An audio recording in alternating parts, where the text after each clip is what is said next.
สบายดีพ่อแม่พี่น้อง FC มดสุขคนยินดีต้อนรับเข้าสู่2ผู้น่าผู้ใจจ้า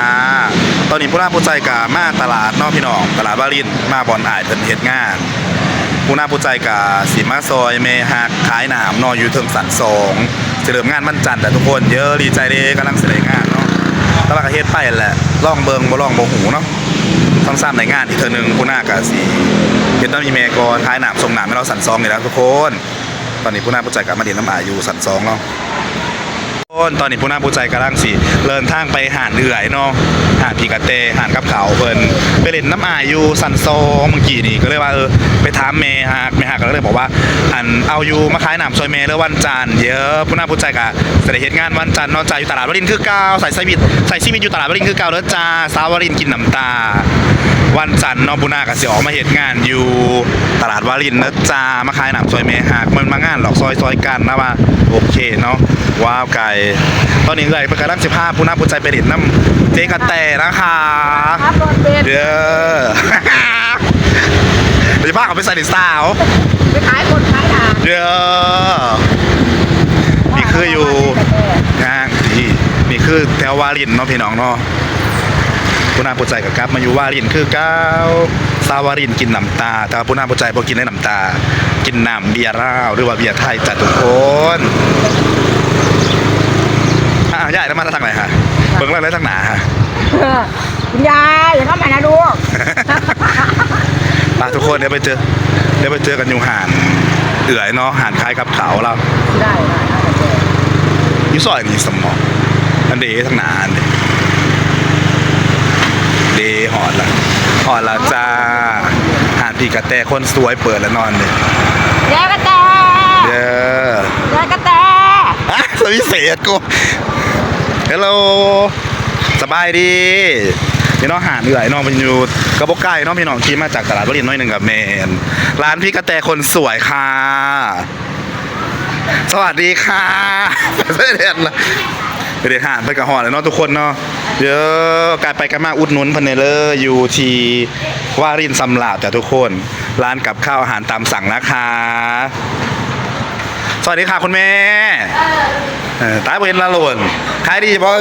เมื่อกี้แล้วยันก็กระเด็นนะเปิดแต่เสาร์มานี่กำลังตื่นโอเคเนาะเดี๋ยวเจอกันทุกคน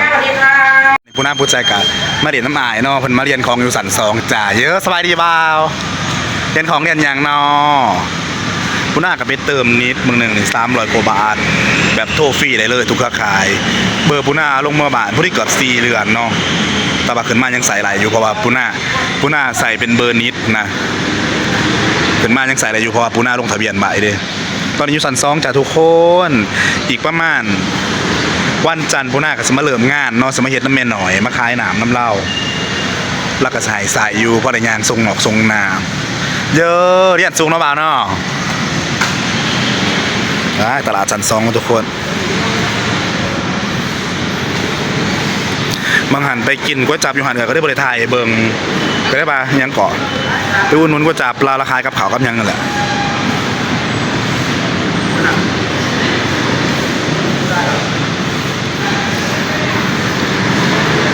ขั้นนี้อะไรประมาณจักบาทนี่ตาบเต็มขั้นสิอะไรจักบาทนี่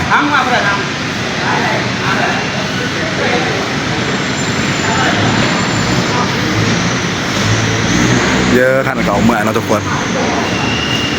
เคยเห็นนะอยู่เคยเห็นแต่อยู่ภาคก็มีหลายเนาะทุกคนเพิ่นจะเรียนเป็นขาเนาะทั้งลุงกันเป็นพงกระหล่ำหลายอย่างเลยทุกคนนี่แหละงานของอ้ายผู้น่านมาเฮ็ดอยู่นี่งานเรียนของนะทุกคนเนาะ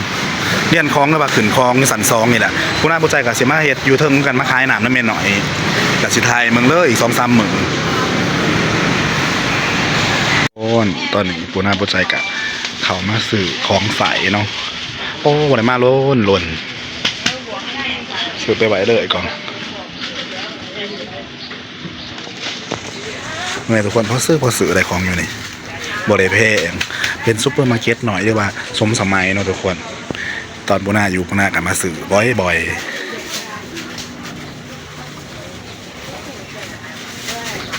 บริเพงมีแต่20 บาท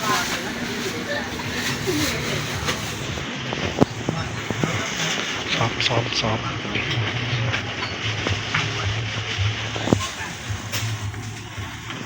ห้องใส่กับพ่อได้ใส่อยู่เลยทุกคนอยู่นี่เป็นสีผมหนุนนี่นั่นหลายอย่าง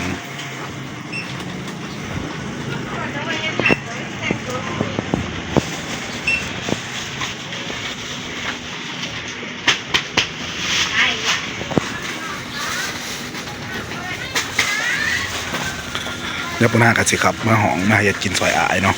มันนี้ก็รอบนเหมือนในตลาดใส่ได้เพิ่นฮะเป็นตะแพงเนาะว้าสวัสดีครับหน่อยหนูเป็นขาวเนาะมันขาวเปิดหานึกกาวบ่เอ่ะบ่ได้สิไปจวดน้ำบ่แฟนจะมาอยู่บ่บ่ได้กินเหล้าน้ำล้นเนาะขึ้นหอเนาะซะแม่กระซวยก็ยังคือการขึ้นหอยังขึ้นหอตอนกินเหล้านะเดี๋ยวจักมื้อก่อนได้เฮ็ดงานก่อนกำลังมาทำงานนำแม่หน่อยอันได้ให้มาขายหนามซะเราเริ่มมันจันโอ้จะมีแหงยังมาหอดกับตายได้ขอบ้างเมื่อยมากมือหนีมือนะเบคลินิกกระบอกจะสามารถมาคลินิกเน่เราสงสัยมืออื่นจะมือได้สเปรย์น้ำเลยแฟนจะมากมือใดเยอะโอเคสาไม่สุดยังเมาไว้หนูยักษ์ลงมาใจ เอานี่มาพี่ที่หลังว่ามันคัดหลังเลยทั้งมือไปหนูซื้ออะไรเก็บมานะนี่ก่อนโอ้ยตอนนี้ปุณาผู้ใจกอยู่ตลาดวารินเนาะจ้ะมาซื้อดุกเสียนแสบคือก้าวหานประจำนี่ตลาดวารินนะคะทุกคนว้าของขายได้หลายสวัสดีค่ะคุณแม่ขายดีไหมคะวันนี้มาซื้อซอยแล้วโดนเอาปลาซองใหม่แล้วก็มันก็หล่นออกแล้วเดี๋ยวก็ยังอยู่บ้าง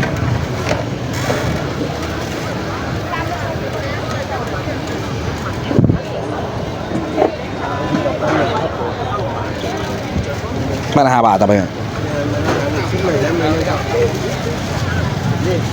อะไรกันล่ะ5 ไม้ค่ะว้าตำมอเนี่ยทุกคนตลาดเลขอะไรแม่ตลาดบาลินเนาะเป็นตลาดเล่นเลยทุกคนทุกหน้าก็ได้บริโภคสับ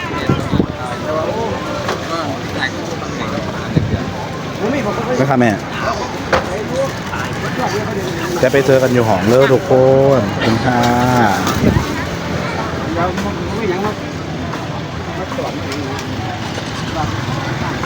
ตลาดเล่นของวารินเนาะทุกคนไปกันมากมาเบรเลยเด้อเป็นใครมันกินได้หลายอย่างไปเบรสื่อลูกศิษย์แสบแล้วล่ะเจอกันอยู่ห้องนี่ปุณาปูใจกะมาตลาดเนาะมาเบรหาเรื่อยฝากอุดหนุนภายในเด้อจ้าร้านพิเตนะคะขายอาหารตามสั่งว้าวคนน่ะบอลนังมันยังแล้วก็กว้างทุกคนเดี๋ยวจะคล้องหานกับอยู่เหมือนนี่สบายดีค่ะขายดีวะสมัยผมเห็นหล่นเนาะขึ้นหอดเนาะผมเมื่อบานจักเรือนดิมัน4 เดือนนะบอกประมาณนะใครแต่มาเบอร์เขาบอตัดมันใส่อะไรก็ได้มาเติมนิดบางหัน300 กว่าบาทมานี่มีแต่ใส่เงินใส่ข้ามแต่ทุกคนตะบากำลังหางานเนาะฝากให้เด้อกันไปกันมาเด้อหาเดือยปูนาปูใจเนาะเปิดกับมาใส่ CBUP เฮ็ดถึกต้องตามกฎหมายเนาะทุกคนเปิดร้านขายกับเขาเมื่อไรพนักงานมันวางงานบางอย่างก็คือต้องคำเดชเสิร์ฟเราเสิร์ฟเบียร์นะครับเปิดขายเบียร์น้ำเขาก็เป็นซาวอาหารให้เยอะดูเราเป็นแต่สร้างเนาะที่มันคือนาราเนาะเว้นหน่องเขามันเอาลงทิกตอกค่ะเดี๋ยวได้โดนนี่คือบอลนังมันยังมันเอาทุกคนเดี๋ยวปูนามาอยู่นี่ประมาณที 1-2 ทีสภาพเพิ่นเมาจ้าตอนนี้พักผ่อนหางานยังก่อนโตเรากับเป็นตานางได้ทุกคนมีหลายอย่างเนาะกับเขาแล้วนี่ผลว่าหมูกรอบหนากินแห้งปูนาขายคือเก่าเนาะมันมีมือปิดบ่ยุดอยู่บ่สงกรานต์สมเด็จเป็นเรื่องอาหารเนาะสมจัดจุผิดเดือนหนาก็เมียนล่ะพอเจ้าคักๆเดี๋ยวสงกรานต์ปีนี้ไม่ได้กลับบ้านนะคะหลังสงกรานต์โอจะกลับต่อพาสปอร์ตจ้าทุกคนมันมียังไลน์เนาะฝากเลยเด้อเดี๋ยวปูนากับสมัยของเมืองยังเลยเอานมมาส่งหลูกเพิ่นบางนึงค่ะอันนั้นไปซื้อของเตรียมรถเราฝากในที่ฝากหานในที่มาอุนนในเต้หานเสียบด้วยคล้ายหอดเที่ยงคืนบ่ตี 3จ้ะทุกคนไปเด่นไปเที่ยวอยู่ในเมืองวารินมาอุดหนุนหน่อยเด้อจ้า FC ทางฝั่งวารินอุบลเขาเนาะมาเด้อหานเอื่อยปูนาปูใจเนาะร้านอาหารตามสั่งจ้าโอ้แบบเดี๋ยวนี้มีเมนูเซอร์มอนซะแม่มีลาบมีต้มมียังบ่เดี๋ยวนี้เลิศ แสดงมาตะปอบ่ได้เมื่อมาอยู่พี่เลยเลิศค่ะฝากเลยนะจ้าทุกคนมีทุกอย่างจ้าซื้อร้านว่าอีคิวใช่ไหมนี่ราคาร้านอีคิวแล้วจ้าทุกคนคุณนะมีครบสุดเนาะอยู่ตรงวารินเท่านอกห่างที่นี้กี่แล้วทุกคนไกลไปไกลมากวุ่นนุ่นหน่อยเลยจ้าทุกคนขอขอบใจกันเลยโอนตอนนี้ผู้น่าผู้ใจกันกำลังสิกราฟหอมเนาะหลังจากขายผู้น่าเป็นเหตุงานแล้วก็ไปตลาดเมื่อกี้เลยลูกศิษย์เมื่อเนาะก็เมื่อแรกสิหนึ่งไข่ตาหนึ่งไข่หนุ่มไข่ไก่แล้วก็อึบไก่ทางเมื่อหองเนาะมืออื่นผู้น่าผู้ใจกับสิไปเล่นน้ำที่พ่อฮักนอแล้วครับผูแคนดูตัวโจไปเล่นตัวโจวันจันทร์ตอนเสาร์ผู้น่ากับสิลงงานเนาะ9:30 นแล้วไปขายน้ำซอยแม่สุดท้ายกับอะไรมาอยู่ว่าลินคือก้าวทุกคนเป็นกำลังใจผู้น่าในเลยผู้น่ากับสิถ่ายคลิปไปน้ำเหตุงานไปน้ำฝากไปติดตามผู้น่าทาง2ผู้น่าในเลยจ้าผู้น่าพูดใจทาง YouTube เลยจ้าเรียกว่า Facebook อะไรเนาะทุกคนนี่คือวาลินเนาะวาลินกับสัมบานเท่าไหร่แล้วเนาะอยู่แบบที่แบบนอกเยอะเลยครับทุกคนเราไปเจอกันอยู่ห้องตอนนี้ผู้น่าผู้ใจกันมาหอนหองเนาะซื้อลูกศิษย์อยู่ตลาดนัดรั้วละยิบมือแต่สามารถกินลูกศิษย์น้องมาได้มาเสียยังเกาะอึบไก่อึบยางผู้น่ากินยังไปกับรถคุณก่อนช่วงกินหลายตุ๋ยหลายมาเด้อกินลูกศิษย์กันเด้อทุกคนเลยพักเทศสมอตาเพิ่งให้หน่อยแทนพักเทศมากกว่าใจดีแล้วก็ทุกคนกินซีนเนอะห้องทอง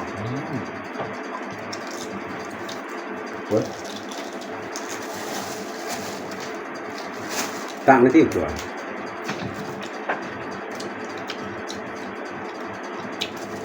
ใช่แต่ได้หลายที่จะไม่มีคนถือไหนคุณป่องลูกซีนไม่ละ5 บาททุกคนต้องกินอาหารประจำเนาะก็ถือมาซื้อ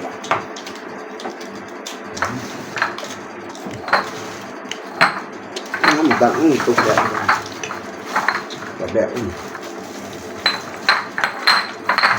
ครับต่างกันครับเลี้ยงตัวที่จะบอกต่ำเหมือนประเภทมันนี่ไปรอเรียนไปรอห้างงานไปรอห้างงานอะไรเนาะไปรอง านมาเอง คือแต่ว่ายิงคือเก้าง านบริษัทหาอย่างเขาทำเองกูว่าแล้วพักแล้วผู้ดีแล้วกับบริษัทผู้ดีแล้วเนี่ยจะการได้อย่างไรอย่างนั้นเลยทำมา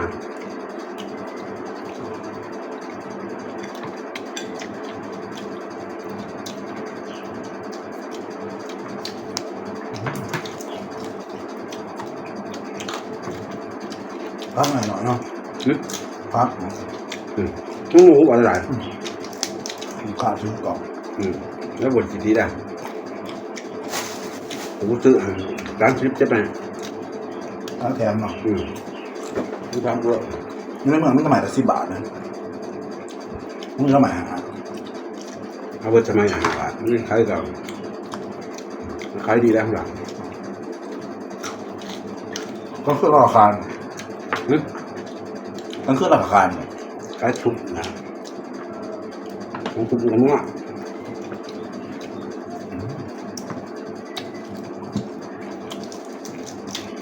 แต่ก็ดีอยู่ทางใกล้ก็จะจอบอยู่จะตายเดียวก็จะจอบได้หรอเซลล์มีแสนเหมือนกันเลยทุกคนเลย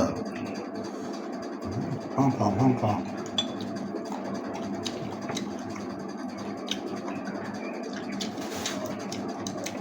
นะคลิปนี้ก็ไม่มียังไงนะพ่อพี่น้องเป็นกำลังใจปูน่าเด้อจ้าฝากว่าพี่น้องไปกดติดตามปูน่าใน2 YouTube เด้อคลิปนี้ก็สบายสำนึกก่อนเลยพอกันใหม่คลิปหน้าสบายดีบ๊ายบายเดี๋ยวเจอกันใหม่เด้อทุกคนเป็นกำลังใจปูน่าในเด้อปูน่ากับเซียดงานไปนำถ่ายคลิปไปนำเห็ดกินเห็ดอยากจะถ่ายคนว่าทุกคนเนาะเดี๋ยวเจอกันใหม่คลิปหน้าสบายดีบ๊ายบาย